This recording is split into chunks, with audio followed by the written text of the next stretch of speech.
Morning there peeps, I'm back again and we're going to have a quick look at happenings in FPL this week and what's happening this weekend, because to be honest there's not a lot going on, is there, this week. It's just Maddison and Sterling in and Rashford, Mitoma or Martinelli out, isn't it really? I'll show you exactly on Reddit, because I had a look on Reddit. Now this is the net transfers in the last day or so. And we can see Sterling, Maddison, Udogie, Cash, Gusto, Bowen, Chilwell, Romero, Anderson and Antonio. Basically all the ones I put in on my wildcard to catch the price rises. Although Sterling's the only one that's gone up twice. But you can see Maddison's more highly owned at the moment than Sterling. So if you're tossing up between the two, I honestly don't know who you'd bring in, to be honest. I'd get them both. If it was me, I would anyway. Because they're only going to keep rising in value, and it's not like you're only going to want them for 1 or 2 weeks.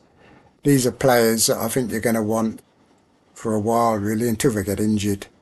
You're going to want them in your team. So the longer you wait, the more you pay. You know, you can get Bowen in, for example. You might want to get Bowen for a 1-week punt and then go to Maddison or Sterling, but you'll end up paying considerable amount more, you know, especially if they score this week. And transferred out, Shaw injured, Rashford not injured, but he's still being pummeled. Still very high ownership, nearly 40% ownership for Rashford. But he is being sold. Gabriel, the poor unfortunate Gabriel. If I knew Gabriel was playing this week and was going to keep playing, I'd actually have him in on my wild card, because he's only 4.8 now. And he's, you know, if he's going to be playing, he's just as good an asset as he was pre-season, isn't he? But we just can't trust Arteta to know that, so I can't really bring him in. Pedro's days are over. It looks like Fatty's coming from Barcelona, doesn't it? I'll show you Fatty, actually, because I had a look. Here's the XG for La Liga last year, ordered by expected points per 90 minutes for goals per 90 minutes, non-penalty, and he's actually third in the entire league, behind Lewandowski, Benzema, and then there's Fatty. But I will caution, a lot of his appearances were from the substitute bench last year, but you can see that when he has come on, he's done well. But then again, coming off the subs bench for Barcelona against weaker opposition, you know, you are going to have good-looking stats, aren't you? So we don't know how he'll go in the Premier League, but he looks decent. You know, he's certainly going to be better than Pedro, I'd say. So Pedro's days are numbered.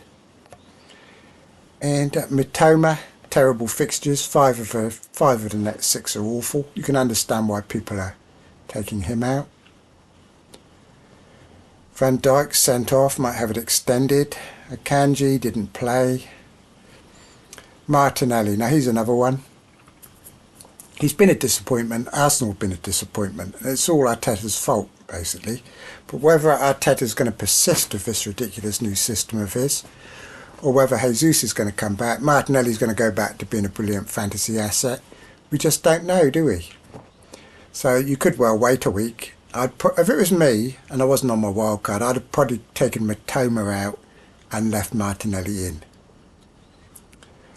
And who would I choose between Rashford and Martinelli to take out if I had Fernandes as well? I don't know. It's tricky. It is tricky. I don't know who I'd choose. I'm glad I don't have to make that choice. So that's that anyway. There's something else I was going to look at on Reddit. We'll have to scroll down and find it, because it's down here somewhere. And it's the expected, it's the odds for clean sheets this weekend, because a lot of you are unsure which defenders to play this week, aren't you? I'm sorry it's taken a while to scroll down. It's very busy, this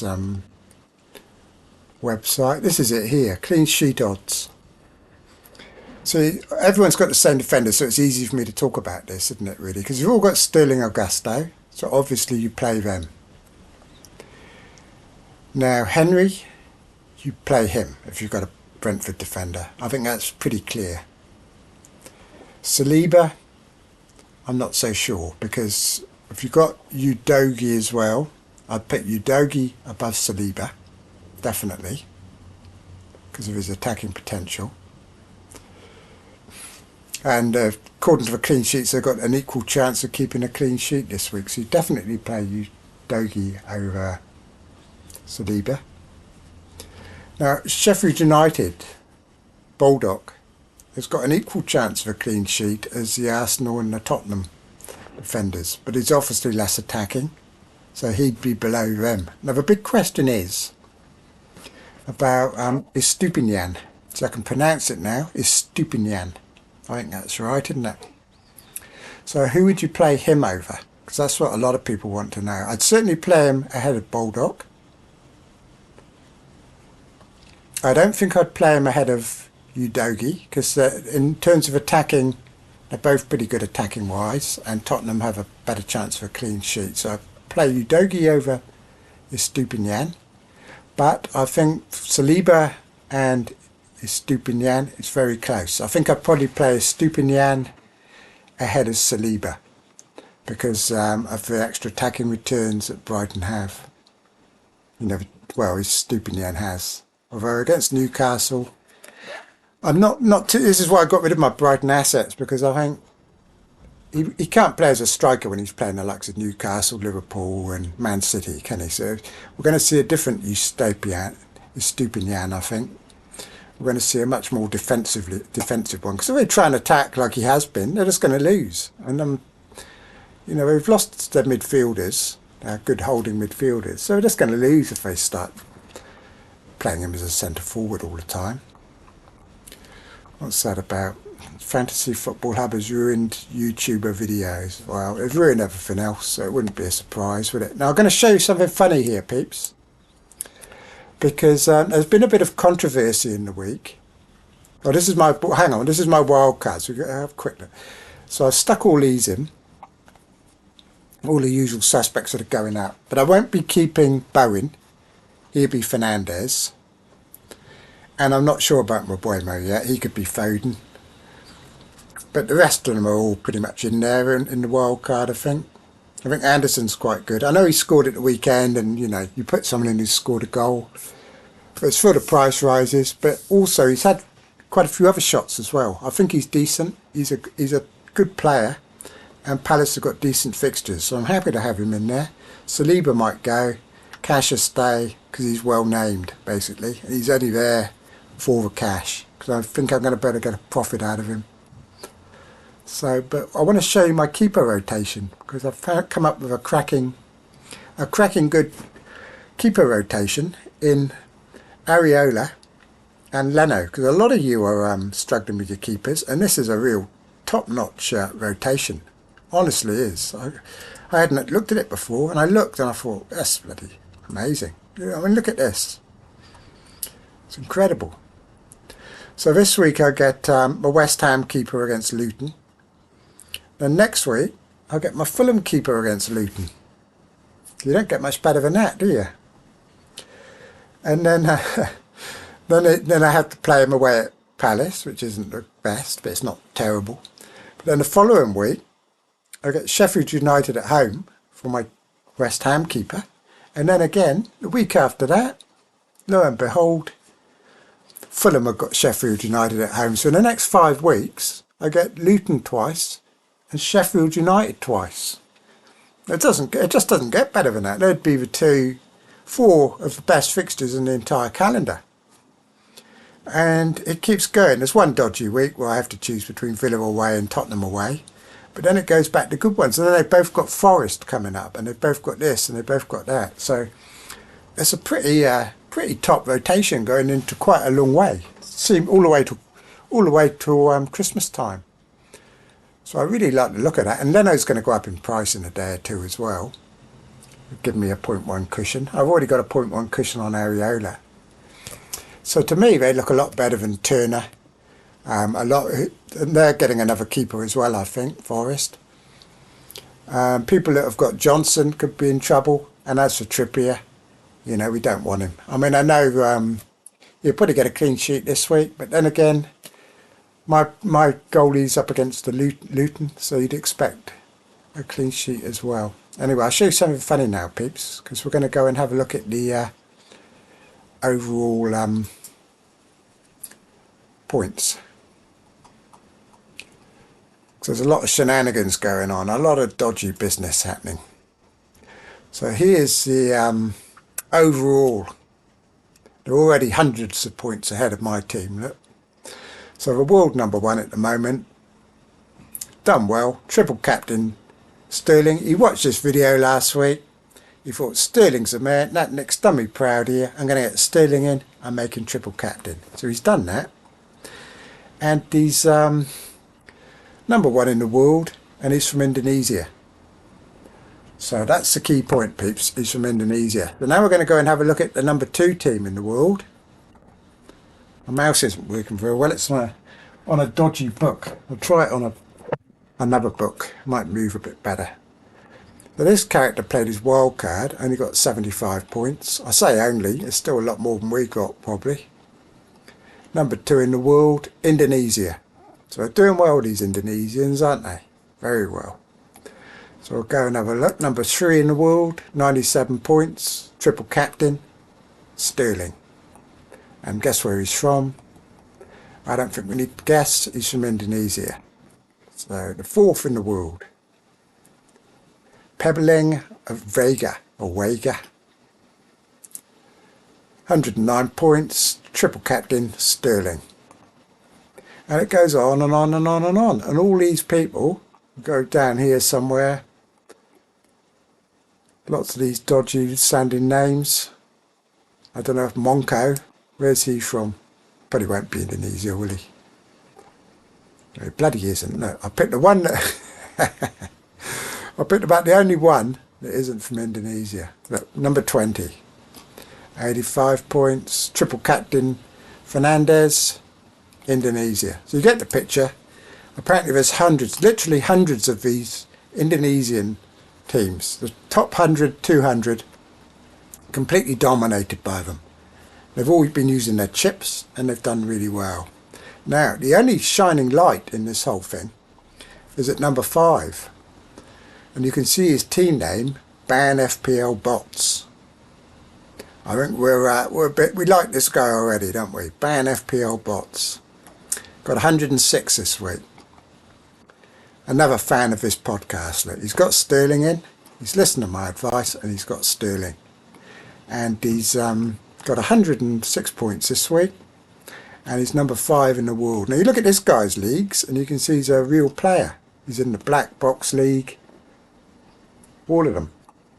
Wire, Generals League. All of them. Focal. You know, he's your typical template boy, isn't he? He's in the Reddit League. So he's obviously good. He knows what he's doing. So he's got the same sort of team as everyone else. Except he was brave enough to get Sterling and triple captain him. Let's see what he did in game week 2, shall we? Game week 2. He only got 58 points in game week 2, but he wildcarded. And he had a pretty average. Actually, I think that was quite a good score for game week 2, wasn't it? He was up to 5th in the world at that stage. Oh no, he wasn't. Sorry, that's his current rank. So we'll see what he did in game week 1. So bench boost, 105 points. He's had 2 scores of 105 in the first 3 weeks. And this is a proper player. This guy. This isn't one of your Indonesian characters. But he's gone into game week 1. He's done what a few people were saying they were going to do, which was play a bench boost. Perfect year to play a bench boost in game week 1, because we didn't need all our money tied up in our first 11. So we could all have a real good team, 15 players, and not have to worry too much in game week 2. Although this guy did wildcard to get Salah and that in, didn't he? But he didn't really need to. He could have just carried on with this team probably. So I think Vissa got points again, didn't he? But he got 9, 14, 20. He got 29 points with his bench boost in game week 1. That's pretty amazing, isn't it? and he's used 3 chips now: his wildcard, his bench boost, and his triple captain. But he's done amazing with them. He's like 100 points ahead of most of us, 269 points. There's a lot to catch up. 100 points to catch up. And he's in all these top leagues, so he's going to be listening to all the same stuff we listen to, so picking the same players we pick. So it's going to be very hard to catch this guy up. It's going to be interesting. I'm going to follow him and see how he does. You know, he was game week 1. He was pretty much top 1,000. Game week 1. Second week, his game week rank was about 1 million when he played his wild card to get out of his triple, you know, his bench boost. And then he got that Sterling captaincy. This is the thing, you've probably got lots and lots of people trying this sort of thing, and when you've got 10 million people, a few of them are going to hit the jackpot, aren't they? Other people might not have been so lucky. They might have triple captained someone else. They might have triple captained Jackson, some people. And wouldn't be on nearly as many points as this guy is on. But, you know, he's been brave. He's in the limelight. He's top 5 in the world. All the teams around him aren't even real teams, are they? That's the thing. So this character's going to keep on doing well, whereas all those other teams are probably going to fade away. So he's actually got a real good chance of winning the thing now, because I doubt many of us are going to get anywhere near this good with our chips. You know, you think of 20 as being a good return from a bench boost. He's got 29, and he got over 100 points of his triple captain. So it's a pretty incredible start for him, isn't it? But all these Indonesian teams, I know a lot of us, you know, we might have a dead team or whatever it's called in a league where, you know, for teams that aren't allowed to make any transfers or things like that. So a lot of people have like 1 or 2 teams, so they have a team that a no Haaland team in the background, that sort of thing. But this Indonesian character seems to have literally hundreds of teams. Literally hundreds. And God knows how he done it, because it's a lot of effort making a team, isn't it? You have to go and use a different email address. You have to go and verify it.